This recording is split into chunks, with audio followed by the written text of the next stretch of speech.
নিয়ম ভেঙে চলছে টু স্ট্রোক। কাটা তেলের ব্যবহারে পরিবেশে মিশছে বিষ। পরিবেশ কর্মীরা বলছেন এখনই ব্যবস্থা না নিলে সামনে বড় বিপদ। বিশেষজ্ঞদের মতে কাটা তেলের ব্যবহারে 1.5 গুণ পর্যন্ত বেড়ে যায় বাতাসে ভাসমান ধূলিকণার পরিমাণ।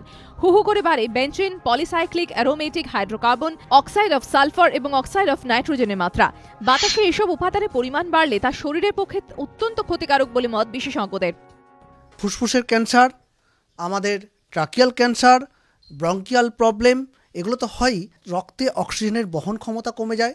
শিশুদের ক্ষেত্রে সেন্ট্রাল নার্ভাস সিস্টেমের ডিসঅর্ডার হয়।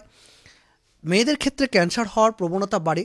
কাটা তেল হয়তো সাময়িকভাবে কম পয়সা হচ্ছে বা ইকোনমিক, কিন্তু পরিবেশের ক্ষেত্রে এটা অত্যন্ত ক্ষতিকর।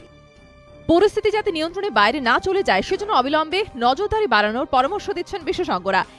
যেহেতু নজরদারির ব্যাপারটা কলকাতা পুলিশের মূল যে পুরনো এলাকা বা এখন একটু বর্ধিত এলাকাতে এটা এই ব্যবস্থাটা লাগু হয়েছে, এটা ঠিক, কিন্তু তার বাইরে আমরা একটা শূন্যতা দেখছি।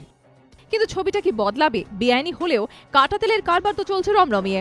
এই নিয়ে রাজনৈতিক তরজাও তুঙ্গে। কারো দাবি চেষ্টা করেছিলাম।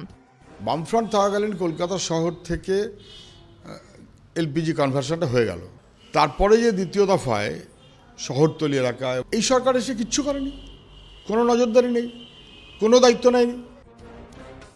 কেউ বলছেন নতুন পারমিট দেওয়ার ক্ষেত্রে উৎসাহিত করি যে সিএনজি এবং ফোস্টক, এবং সেটা আস্তে আস্তে ধীরে ধীরে নিশ্চিতভাবে হবে, কিন্তু আইনগত সংস্থান এক্ষেত্রে নেই। কলকাতায় টু স্ট্রোক অটো অনেকদিনই বন্ধ, কিন্তু এই কলকাতারই আশেপাশে বিভিন্ন এলাকায় কেন তা করা যাচ্ছে না প্রশ্ন নানা মহলে। হিন্দল দে ও রাজস্বী দত্তগুপ্ত রিপোর্ট, এবিপি আনন্দ।